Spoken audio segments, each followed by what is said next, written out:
thought my daughter was just afraid of the dark. Kids see shadows, their minds play tricks on them, it's normal, right? But when she told me the shadow had been standing next to her mother, watching her in the hallway, something inside me shifted.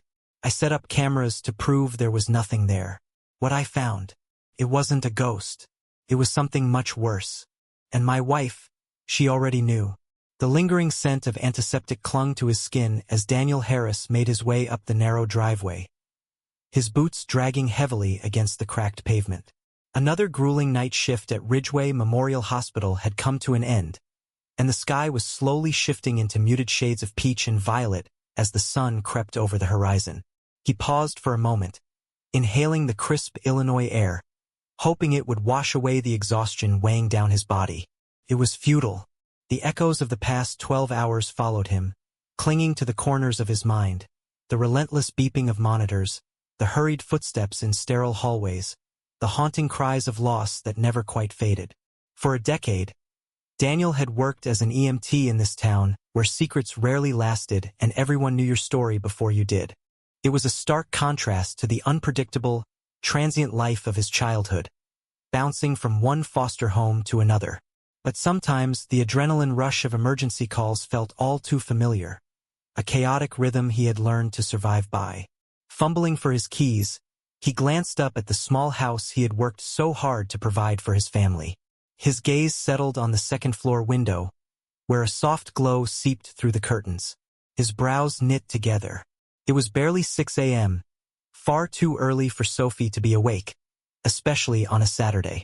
A familiar unease curled in his stomach as he stepped inside, the quiet warmth of their home doing little to soothe his instincts.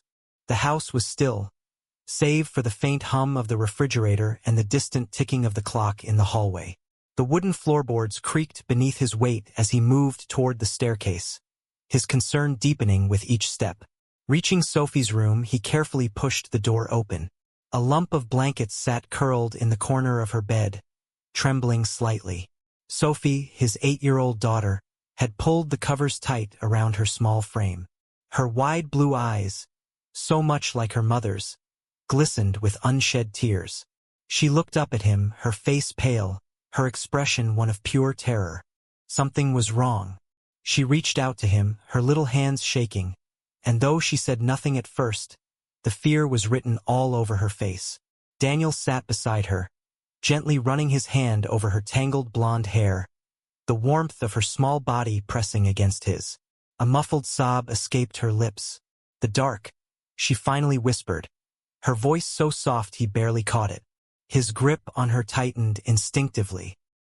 He had never seen Sophie this frightened before, not even after she had woken from nightmares about the monsters she once imagined beneath her bed. "What happened?" he asked, his voice steady but gentle. She hesitated before answering, her fingers gripping his shirt as if grounding herself. I saw something," she finally admitted. His breath hitched. "A shadow," she continued, her voice cracking. "It was in the hallway, and then it came into my room." A chill ran through Daniel, but he forced a small, reassuring nod. Glancing around, the room appeared just as it had when he left that evening. Stuffed animals scattered on the floor, a book lying half open on the bedside table, the glow-in-the-dark stars still clinging to the ceiling. Everything was normal, safe, but Sophie's fear was real. Kneeling beside her bed, he looked into her eyes. "Sometimes, when we're tired, our minds play tricks on us," he said softly, "especially when the shadows move just right." Her lip trembled. "But it wasn't a trick," he sighed, brushing his hand over his face. He wanted to believe it was nothing, just the overactive imagination of a child who had spent too much time reading scary stories. "Why don't we go downstairs and make some hot chocolate?" he suggested.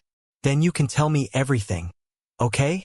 She hesitated, but then nodded, allowing him to scoop her up in his arms, blanket and all, and carry her down to the kitchen. As he set her down on a chair, soft footsteps approached from the hallway. "Everything okay?" The familiar voice made him turn. Emma, his wife, stood in the doorway, her dark hair tousled, exhaustion still clinging to her features. In the dim glow of the kitchen light, He caught a glimpse of something in her expression.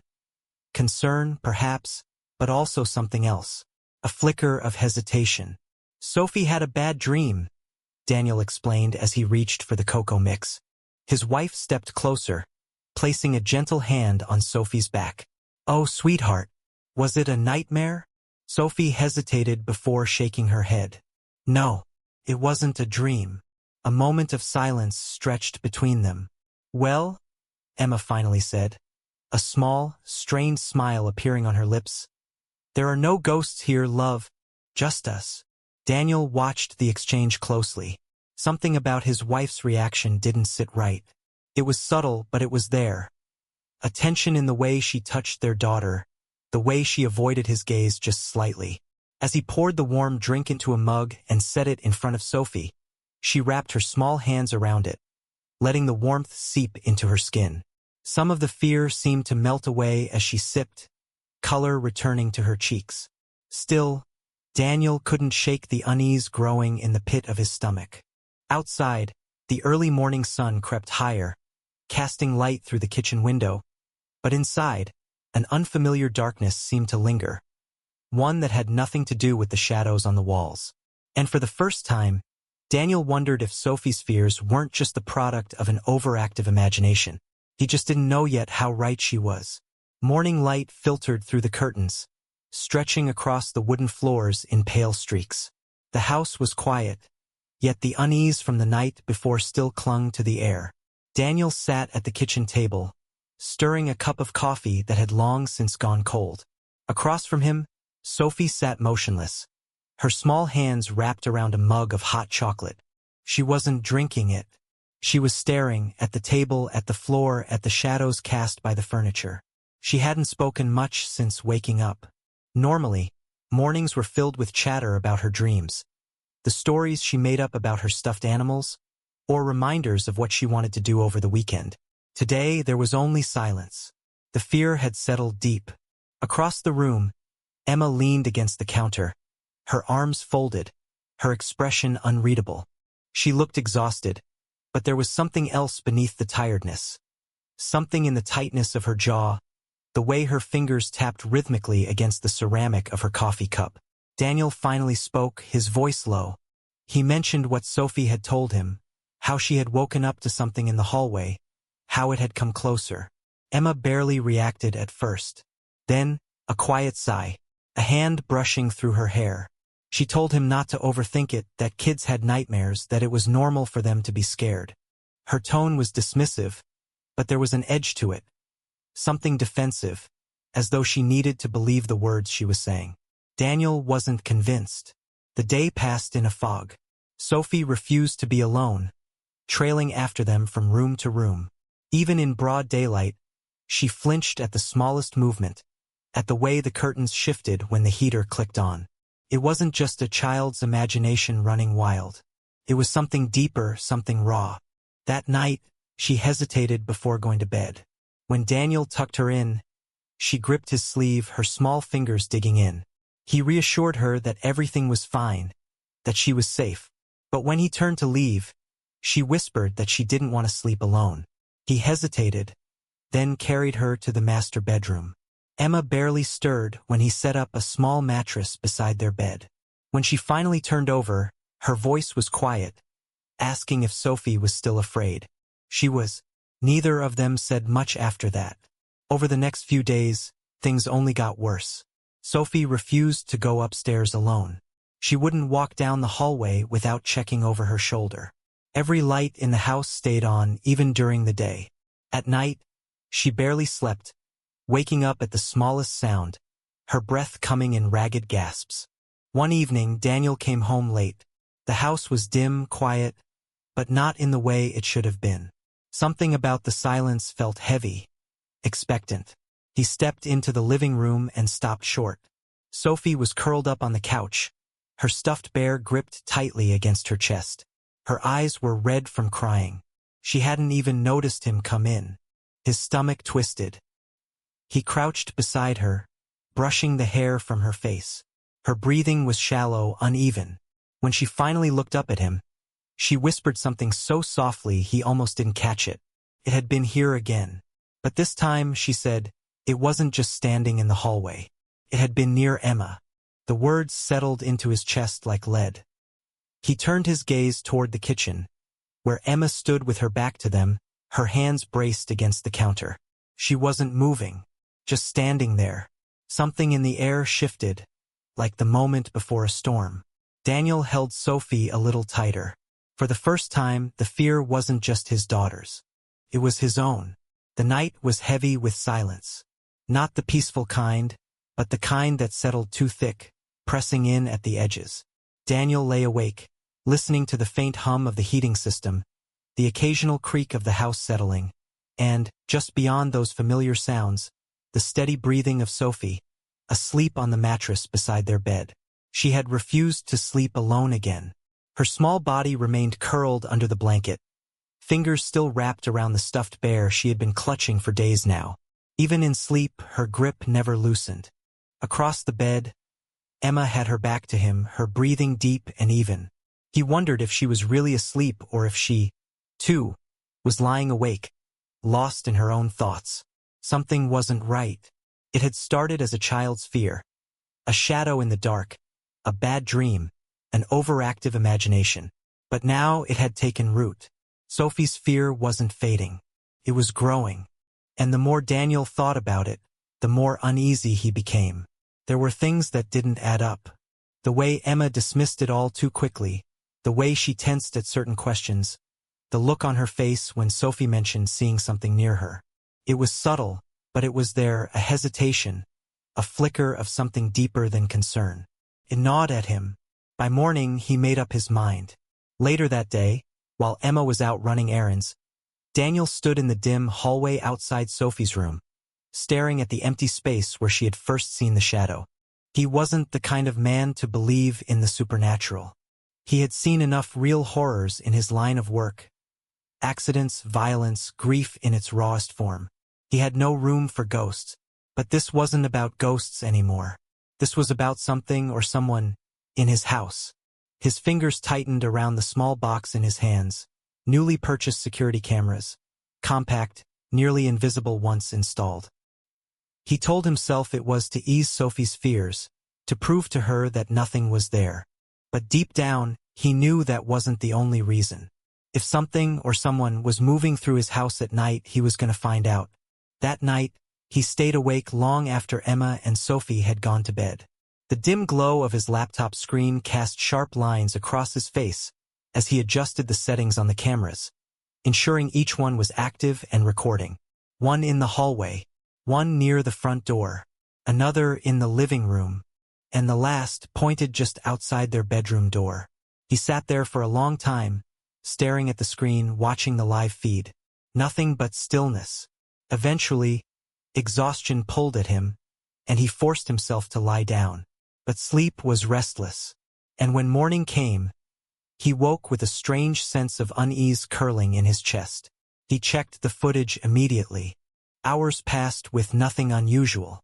Sophie tossing in her sleep, the occasional flicker of light as a car passed outside, the slow shift of shadows as the night deepened. Then, at exactly 2:17 a.m., something moved. A dark figure, just at the edge of the hallway. Daniel's breath caught. It wasn't a trick of the light. It wasn't a shadow shifting against the wall. It was a person, tall, moving unnaturally smoothly, gliding rather than walking. His pulse hammered as he watched the figure pause outside their bedroom door. For a moment, it simply stood there, silent, motionless. Then, after what felt like an eternity, the door creaked open, and Emma stepped out. She wasn't afraid. She wasn't startled. She looked at the figure and then, she smiled. Daniel slammed the laptop shut. His heart pounded so hard it felt like it would shatter his ribs. His hands clenched into fists. Not a ghost. Not a nightmare. This was real. And Emma knew exactly what was happening. Morning came in a haze of tension so thick it felt suffocating. Daniel sat at the kitchen table, his hands wrapped around a mug of coffee he had no intention of drinking. The weight of the previous night pressed down on his chest, his pulse still unsteady. He had seen it clear as day, undeniable. A man had been in their home, not a shadow. Not a trick of Sophie's imagination. A real, living person. And Emma had welcomed him. His mind reeled, replaying the footage over and over. The way she stepped into the hallway. The way her body language never betrayed an ounce of fear. The way she smiled. Not just recognition. Familiarity.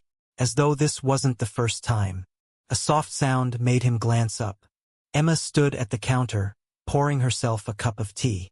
She looked tired but otherwise normal, like any other morning. But all Daniel could see was the image of her standing in the dark, her expression unreadable as the figure loomed nearby. How long had this been going on? How long had she been lying to him? The sound of small footsteps pulled him from his thoughts. Sophie shuffled into the kitchen, her stuffed bear still clutched tightly in her arms. She hesitated in the doorway, her eyes flicking between them before slowly making her way to the table. She hadn't smiled in days. It made Daniel's stomach twist. He had to fix this. He had to get to the bottom of it before it was too late. That evening, when Emma stepped out to pick up groceries, Daniel finally did what he had been resisting. He went into her things. He had never been the kind of husband to pry. He respected boundaries, believed in trust. But trust was no longer an option. Rifling through drawers, he searched for anything. Any hint, any explanation for what he had seen. And then, tucked inside an old shoebox in the back of the closet, he found it. A phone. Not Emma's usual one. A second phone. Cold realization settled in his chest as he powered it on. The lock screen required no code, and within seconds, messages flashed before his eyes. Oh, I miss you. Emma, not tonight. It's too risky. Oh, you worry too much. He never notices. Daniel's hands shook. He knew that name. Olivier Reed. A name that had surfaced before, distant, unimportant. A client, or so Emma had once said, back when she still offered bits of her life freely. But this wasn't business. It had never been business. He scrolled further, past weeks, months, of messages that blurred together in a sickening mess of deception. Not just flirtation. Not just infidelity. Plans. Secrets. Something bigger than betrayal. And then, at the very bottom, the one message that made his blood run cold. Oh. Does he suspect? Emma, no. He believes whatever I tell him. The phone nearly slipped from his grip. A ringing filled his ears. Not from the device, but from somewhere deep inside, like a warning siren going off in his brain. This wasn't just an affair. This was something else. Something worse. The front door opened, and Daniel barely had time to shove the phone back into the shoebox before Emma's footsteps echoed down the hall. She appeared in the doorway, holding a bag of groceries, her expression neutral. You okay? He forced his features into something passable. Something that wouldn't betray the storm inside. Yeah, just tired. She gave a small, practiced smile. Long shift. He nodded. Something like that. For a moment she studied him. Then, without another word, she turned and disappeared into the kitchen. He exhaled slowly. He had to be careful. Whatever was happening, whatever she was wrapped up in, he had to be smart about this. For Sophie's sake. For his own. He had to find out the truth. But now, for the first time since this nightmare began, he realized something terrifying. He might already be too late. The house felt hollow, as if the very walls had absorbed the weight of all the unspoken truths lingering within them. Daniel moved through the dimly lit rooms, each step measured, controlled, though his pulse betrayed the calm he tried to maintain. The messages he had read still pulsed in his mind, repeating themselves like a warning he had ignored for too long. There had been no ghost, no imagined figure lurking in the dark. Only a man, a real presence in his home, standing in the same spaces where his daughter had slept, where his wife had walked without hesitation. It had been happening for months, woven into the fabric of their routine, unnoticed until it had already taken root. Across the living room, Emma sat on the couch, scrolling through her phone as if nothing had changed. She moved with the same ease she always had, her expression neutral, but the air between them was different now, charged, expectant. She must have sensed it, the shift in him, the unraveling of the illusion she had built so carefully. Sophie was upstairs, asleep with the door cracked open, a small light illuminating the hallway. She had refused to sleep in complete darkness since that night, the fear still lingering in the corners of her mind. Daniel exhaled slowly, steadying himself. He had spent the last day gathering proof, messages, photos, security footage. It had all been laid out in front of him, undeniable. There was no question of what had happened anymore. The only thing left was what came next. The moment he spoke, Emma stiffened. She didn't look at him right away, but he could see the way her fingers tightened around the phone in her hands. There was no surprise, no attempt to deny what she already knew he had discovered. Her expression remained calm as she finally turned to face him, though the tension in her shoulders betrayed the facade. There was no panic, no guilt, only quiet resignation. The silence between them stretched. Daniel watched her carefully, waiting for something. An explanation, an apology, a plea, but nothing came. Instead, she exhaled, setting her phone down beside her. The words, when they came, were soft, deliberate. She had been planning to leave. It wasn't a confession. It wasn't a moment of regret. It was a simple truth, stated as if it were the most natural thing in the world. Her presence in this house had already been temporary in her mind. She had been waiting for the right time, waiting for the moment when it wouldn't matter if Sophie saw something strange in the dark, because soon they would be gone, and whatever had haunted her would no longer exist. That had been the plan. Daniel felt the weight of it settle in his chest. Not just betrayal, but something colder. An understanding that she had been ready to take everything from him without hesitation. He asked about Sophie, though he already knew the answer. The hesitation in Emma's expression was brief, but it was enough. She hadn't just been leaving. She had been planning to take their daughter with her. The pieces fell into place. The quiet reassurances, the dismissive explanations, the way she had carefully controlled every conversation around Sophie's fears. It had never been about protecting her. It had been about ensuring she wouldn't question anything when the time came. The realization sent a slow, steady burn through his chest. Nothing about this had been accidental. By the time she left that night, there was nothing left to say. A suitcase packed hastily, a car pulling away into the darkness. No final words exchanged. Just an absence. A quiet void where she had once stood. The authorities arrived before dawn, taking in the evidence Daniel provided without hesitation. The security footage, the messages, the proof of a man who had moved through their home undetected. Olivier Reed had done this before. His name was tied to multiple investigations, fraud, deception, a pattern of manipulating his way into the lives of unsuspecting families. What had begun as an affair had become something far worse, something calculated. The weight of it settled heavily on Daniel's shoulders. By morning, the house was still. Sophie remained asleep, unaware of the events unfolding beyond the walls of her room. Emma had made her choice. She had walked away without a fight, without so much as a final glance at the life she had once built. That, more than anything, told Daniel how little had truly remained between them. The weeks that followed were quiet. The house no longer felt like a home, so Daniel packed their things, moving them across town, closer to his work, closer to something new. Sophie adapted faster than he expected. She still hesitated before stepping into dark hallways, still reached for his hand in moments when she thought he wasn't looking. But the fear had begun to fade, replaced by something steadier. She still asked about Emma sometimes, but the questions grew fewer. The answers remained the same, carefully measured, softened by the need to protect her from the full weight of the truth. One evening, as he tucked her into bed, she looked up at him, her expression thoughtful. "There were no ghosts in this house," she said. He nodded, brushing her hair back from her forehead, agreeing with quiet certainty. The past no longer held them. There was only what lay ahead. And for the first time in a long time, it was enough.